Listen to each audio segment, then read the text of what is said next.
क्या आप इस जीवन के किसी मोड़ पर अटके हुए महसूस कर रहे हैं, जैसे कि आपका उच्चतम स्वरूप आपकी पहुंच से बाहर है? आप सफलता, शांति और उद्देश्य की तलाश में हैं, पर क्या हो अगर आपकी यह तलाश ही आपकी असली मार्ग की सबसे बड़ी रुकावट बन रही हो? आपकी परम क्षमता की कुंजी किसी नए गुरु या महंगे सेमिनार में नहीं, बल्कि हजारों साल पुरानी सनातन ज्ञान में छिपी है। ये वीडियो आपको सीधा उस रहस्य तक ले जाएगा जो आपको गहरा संतुष्ट, ट्रूली पावरफुल और हर चुनौती पर विजय पाने में सक्षम बनाता है, क्योंकि यह ज्ञान सीधे श्री कृष्ण की वाणी से आता है। यह एक अटल सत्य है कि संसार के देवता भी आपको जो भी फल देंगे वह नश्वर होगा। वे आपको दिव्य खजाना नहीं दे सकती, क्योंकि वह उनके पास नहीं है। वे आपको माया से मुक्त नहीं कर सकते, क्योंकि वे स्वयं उससे परे नहीं गए हैं।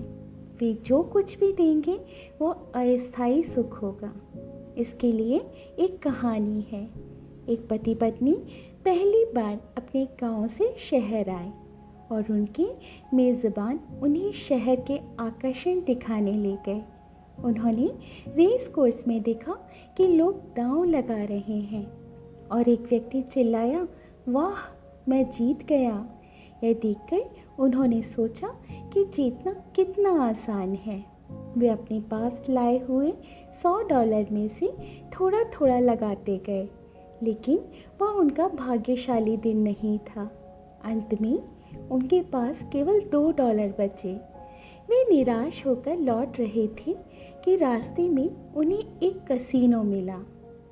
पति ने पत्नी से कहा, तुम चलो, मैं यहाँ अपना भाग्य आजमाता हूँ। रात का समय था। उसने अपने वे $2 लगाए और वह जीत गया। उसने फिर जीता हुआ पैसा लगाया और फिर जीत गया। वह जीतता ही चला गया। वहाँ जुआ खेलने वाले भी समझ गए कि आज इसका भाग्य प्रबल है। वह अपनी जीत की लहर पर था। जब वह बाहर निकला तो उसके पास $54,000 थे।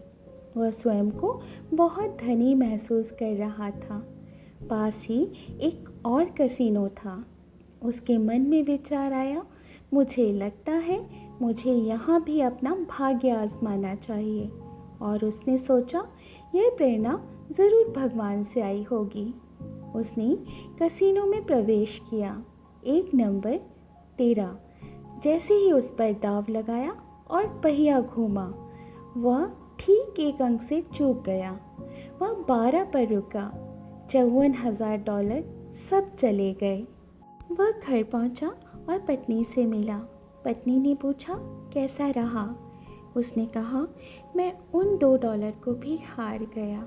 उसने रास्ते में हुए बाकी सभी बातों का जिक्र तक नहीं किया।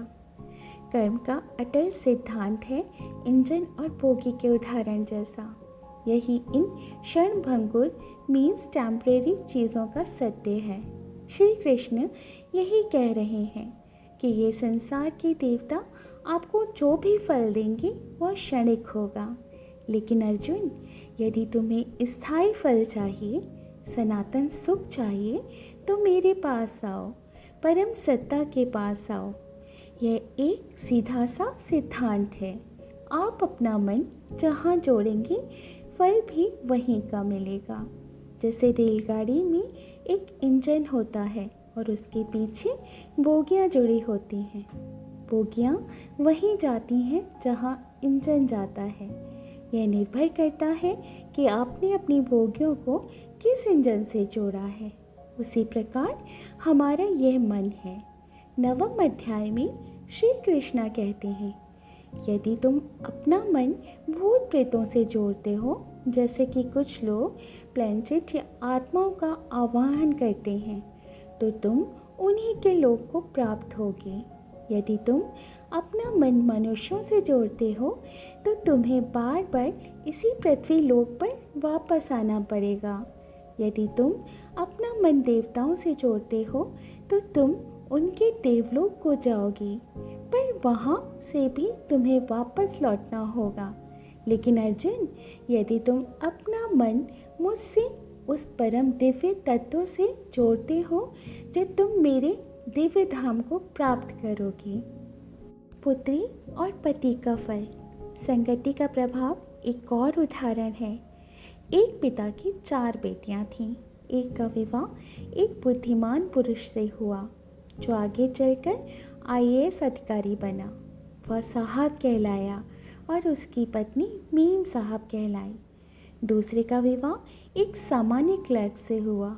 वह बाबू कहलाया और उसकी पत्नी बाबुआइन कहलाई। तीसरे का विवाह एक शराबी से हुआ, जो अंततः सब कुछ हारकर भिखारी बन गया। उसकी पत्नी भिखारन कहलाई। चौथे का विवाह एक संत से हुआ, जो आगे चलकर गुरु बने और उनकी पत्नी गुरु माँ कहलाई।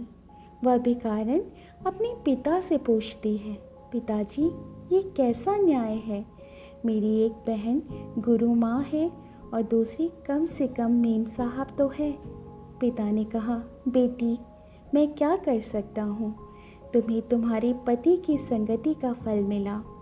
जहाँ तुमने अपना संबंध जोड़ा, तुम्हें वही फल प्राप्त हुआ। उसी तरह हमारा मन है। आप इसे तमोगुण, जिसे जड़ता या अज्ञान से जोड़ सकते हैं। आप इसे रजोगुण, वासना या कर्मकांड से जोड़ सकते हैं। कुछ लोग फिल्मी सितारों से इतना प्रेम करते हैं कि उनके बीमार पड़ने पर उनकी तस्वीरें देखते हैं। यह रजोगुणी संगति है। या आप इसे सत्वगुण, ज्ञान और पवित्रता, या सीधे भगवान या उनके प्रतिनिधि गुरु से जोड़ सकते हैं।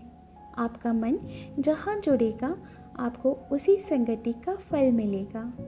ये इतना सरल सूत्र है, मन की शुद्धि और सनातन फल। अब प्रश्न यह है कि हम अपने मन को कैसे साफ करें। यह मन अनगिनत जन्मों से नकारात्मकता से भरा हुआ है। यह बुरा है, वह बुरा है, यह अच्छा है, यह बुरा है। मन ने इतने जन्मों तक इसी की पुनरावृत्ति की है और अब हम इससे आगे बढ़ना चाहते हैं। हम इस मन को शुद्ध करना चाहते हैं। यदि आप मन को माया के क्षेत्र में, संसार के बंधनों में जोड़ेंगे, तो मन फिर भी सांसारिक ही रहेगा। इसे केवल दिव्यता यानी डिवाइन से जोड़ने पर ही यह पवित्र हो सकता है। श्री कृष्ण कहते हैं, यदि आपको अंतावत, परमानेंट नहीं बल्कि सनातन फल चाहिए, सनातन जीवन, सनातन ज्ञान, सनातन आनंद, तो अपने मन को केवल दिव्य धाम में, मुझ में ही जोड़ो। जय श्री कृष्णा।